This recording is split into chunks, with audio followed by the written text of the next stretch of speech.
Survived the Civil War. The 1859 jail, Marshals Home and Museum didn't just hold prisoners, a family also lived there. Let's take a look at the first room. So I thought I was going to an old-timey jail today, but this does not look like any jail I've ever been to. Right, and that's because the family lived here. So we're on Main Street in Independence, and when the jail was built in 1859, this was a very hustle and bustle. There was a lot going on in town.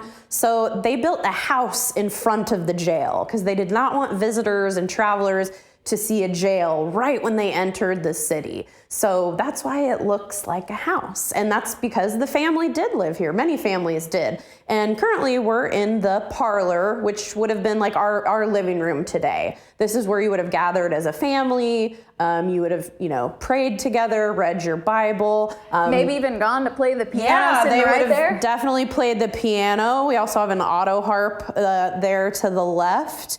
And this is just where you would spend time together as a family. Okay, well, walk us through some of the furniture that really at least 5 different families who lived in this house would have used. Right.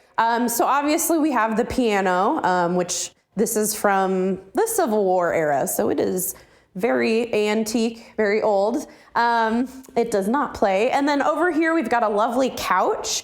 And a fun story about this couch is that it belonged to the first mayor of Independence, whose name was William McCoy. Luckily, their family donated it to us, so it'd have a permanent home.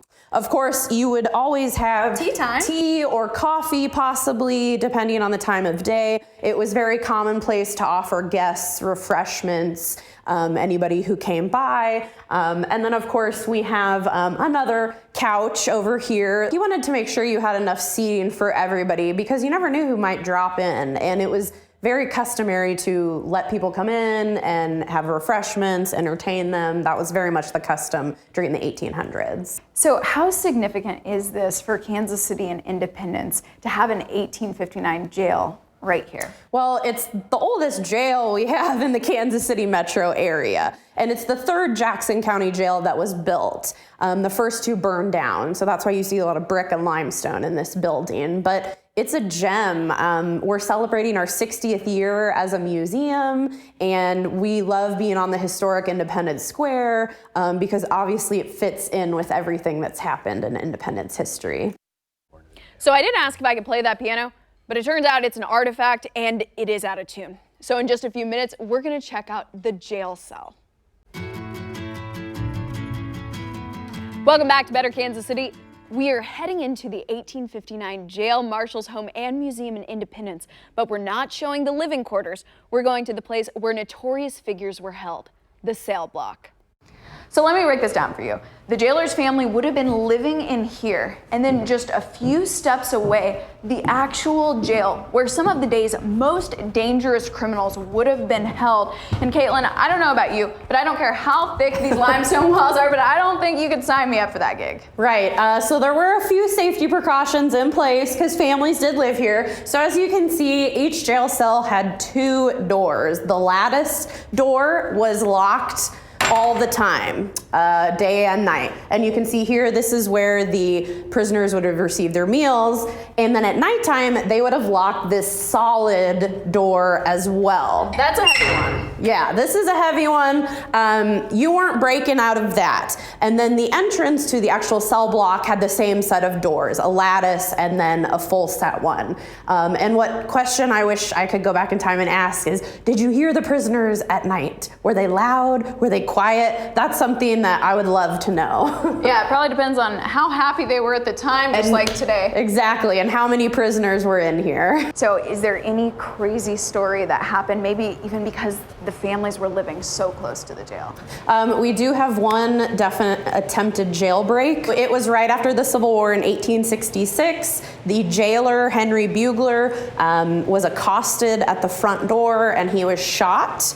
And then he later died upstairs in the bedroom. And this jail was also open during the Civil War. So any stories that we want to know about from then? For sure. During the first Battle of Independence, the Confederate soldiers that attacked the jail were able to break in. So we do know that they busted all the locks off of the jail cells. Whoa. When they opened this jail cell, Jim Knowles, who was a city marshal, was held in here. He had shot somebody point blank with no motive. So he was being held in here, and he was a Union soldier. So naturally, the Confederate soldiers that came in here didn't like him, and they shot him, and he died in this very jail cell. And that was during the first Battle of Independence. And speaking of, we got to visit this famous jail cell because one of the most famed prisoners of the day. Frank James was incarcerated in the jail.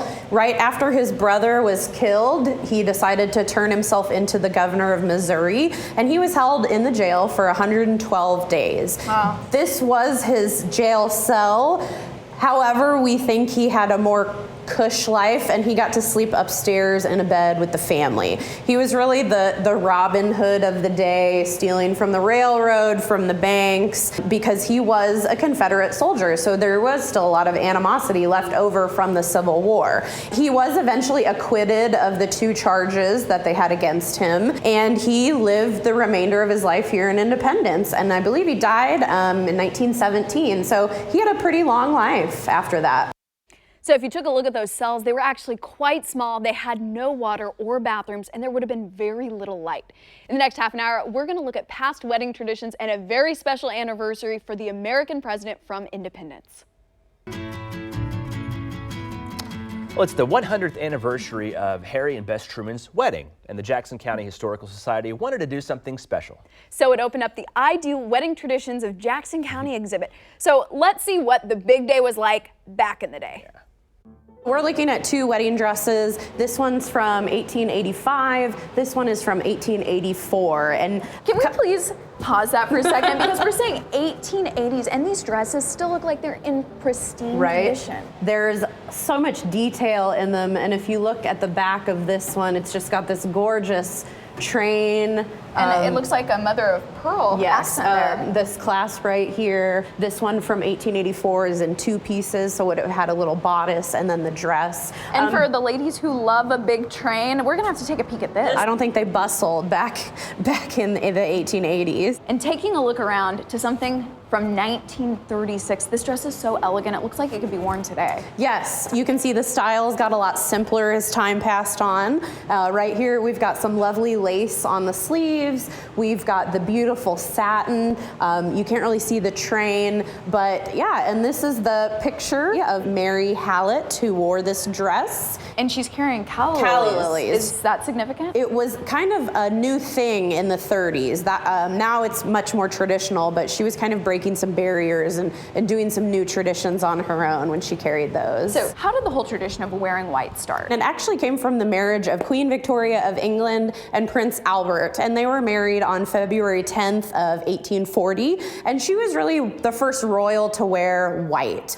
Before that, it was silver or very ornate colors, because white was really hard fabric to keep clean, so it was really seen as a sign of wealth and power if you had this gorgeous white wedding dress. Flower crowns are huge right now. Yes, they are. But hey, it's a nod to history. Yes, this is a wax floral crown from 1917, worn by Ernestine Horner Loof. It had a longer veil that attached. This is just the blusher, so it would have doubled in size. As you can see, it's lasted 100 years, so wax flowers may be the way to do it. And this show-stopping piece has obviously lasted since the Victorian age. I'm just amazed and blown away by this. I know, it's beautiful. We were originally done with the exhibit, but we pulled this dress out of storage, and all of us were oohing and awing. We had to put it on because it has so many interesting elements to it. It is satin, and then the bodice has all this lovely beadwork you can see. You can't see from the front, but the bodice does have tails, like tuxedo tails, and then you have this beautiful ruche skirt, and it also has lace here on the sleeves, and we had to put it on display because it's so beautiful. So one of the best parts is you can actually leave with an authentic 1859 wedding cake recipe, I guess, to make at home. And that exhibit is open until September 3rd, so it's very cool. Just head on out and check it out. Future cooking segment for you? Yeah, 1859 wedding cake. I'm We ready got for it. No, Caitlin does such a great job over there. If you haven't had a chance to get over to Independence, check out the museum there. The jail cell and the ghost tours they do It's in October fun, are a lot of yeah. fun. Well, it's a great time to clean up